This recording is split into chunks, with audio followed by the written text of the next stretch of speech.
John Wayne Gacy, the killer clown and the horrifying secrets beneath the basement. Have you ever thought that a man with a clown smile could be one of the most brutal serial killers in American history?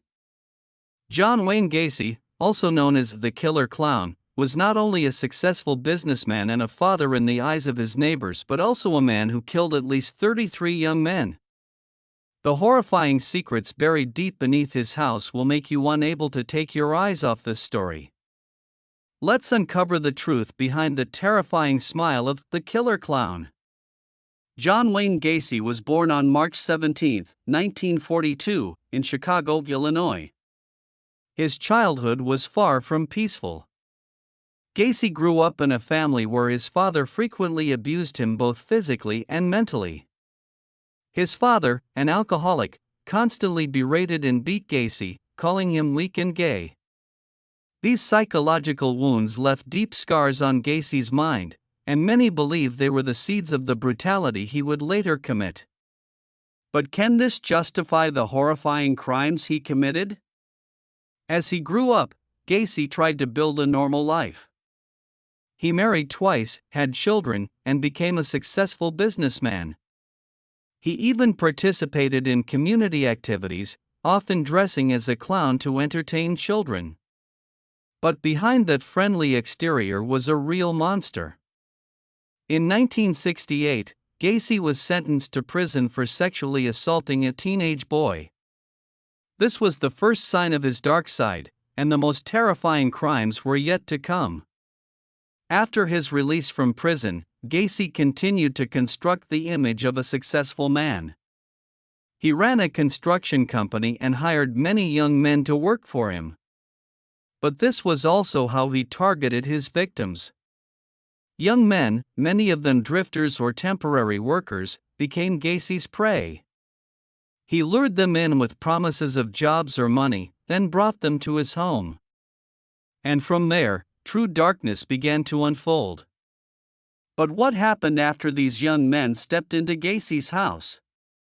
The answer lay beneath the basement, a place filled with the most horrifying secrets, something only a monstrous mind could conceive. Gacy's first known victim was Timothy McCoy, a 16-year-old boy. In January 1972, McCoy was hitchhiking home when he encountered Gacy. He promised to give McCoy a ride, but instead, he took him home. McCoy had no idea this would be his last journey. After drinking and watching movies with Gacy, he was stabbed to death in his sleep. His body was temporarily buried in the basement but was later dug up and thrown into a river. This was only the beginning of the terrifying killing spree of the Killer Clown. After killing McCoy, Gacy began preying on other teenage boys. He often lured them in with job offers or money. Many of his victims were young drifters, temporary workers, or people looking for a chance in life. Once trapped in Gacy's clutches, the victims were tied up, tortured, and murdered in the most brutal ways. He often used the rope trick to strangle them, making them die in agony. But the most horrifying part was how he disposed of their bodies. Most victims were buried right beneath his basement, while others were thrown into a river. After McCoy, Gacy continued to kill more young men. One notable victim was John Butkovich, an 18-year-old who worked for Gacy's construction company. Butkovich disappeared in July 1975 after demanding his wages from Gacy. Another victim was Robert Piest, a 15-year-old boy working at a pharmacy. Piest disappeared in December 1978, and his case ultimately led to the police investigating Gacy's home. Before being caught, Gacy had already murdered at least 33 people. He admitted to keeping souvenirs from his victims, including clothing, shoes, and even some body parts. But how did Gacy manage to hide dozens of murders for so many years? The answer lay beneath the basement of his house, a place holding the most terrifying secrets no one could have imagined. On December 11, 1978, Robert Piest, a 15-year-old boy working at a pharmacy in Des Plaines, Illinois, vanished without a trace. He was last seen talking to a man about a part-time job. That man was John Wayne Gacy. When police began investigating, they quickly discovered that Gacy was the prime suspect.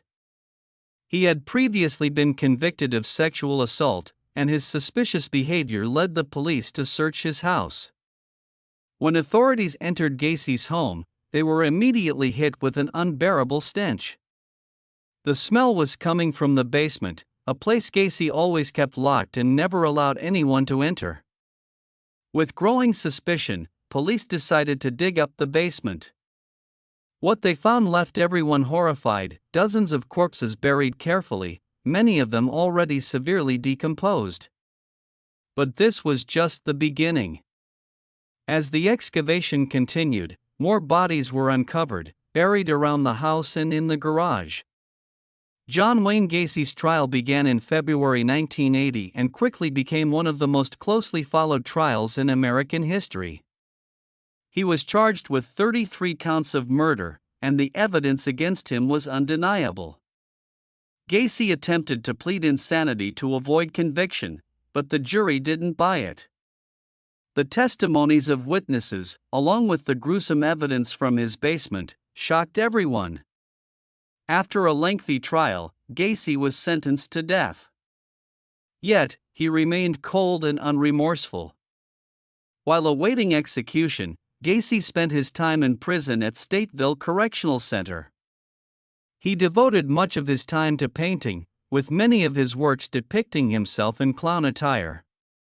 These paintings became part of the dark legend surrounding the killer clown, and were sold to collectors at high prices. Gacy also wrote letters to his fans, continuing to display a complete lack of remorse and a twisted sense of self-importance. On May 10, 1994, John Wayne Gacy was executed by lethal injection at Stateville Prison. Before his death, he showed no remorse and coldly stated, "Death doesn't scare me. I've killed too many people already." Gacy's execution ended a dark chapter in American crime history, yet questions about his motives and the brutality of his crimes still haunt us today. John Wayne Gacy was not just a serial killer, but also a chilling reminder that evil can hide behind a mask of normalcy. His victims, many of whom remain unidentified, deserve to be remembered as individuals with dreams and hopes, not just numbers in a horrifying case. John Wayne Gacy took the lives of at least 33 people, yet many of his victims remain unidentified to this day. These young men, many of them drifters or temporary workers, were forgotten for a long time. They were individuals with dreams, hopes, and families who loved them. Their loved ones continue to seek justice and truth, hoping that one day, they will know what really happened to those they cherished. The legacy of John Wayne Gacy is not just his horrific crimes but also the haunting reminder that evil can hide in plain sight. He was seen as a successful man, a fatherly figure, and even a clown who entertained children. But behind that smile was a true monster. The paintings he created in prison, many depicting himself as a clown, have become a part of the dark legends surrounding the killer clown. The story of John Wayne Gacy is a chilling reminder that we should never judge someone by their appearance alone. Evil can be anywhere, and recognizing the warning signs is crucial. More importantly, we must remember his victims, those whose lives were brutally taken. They deserve to be remembered not as statistics, but as real people with dreams and aspirations.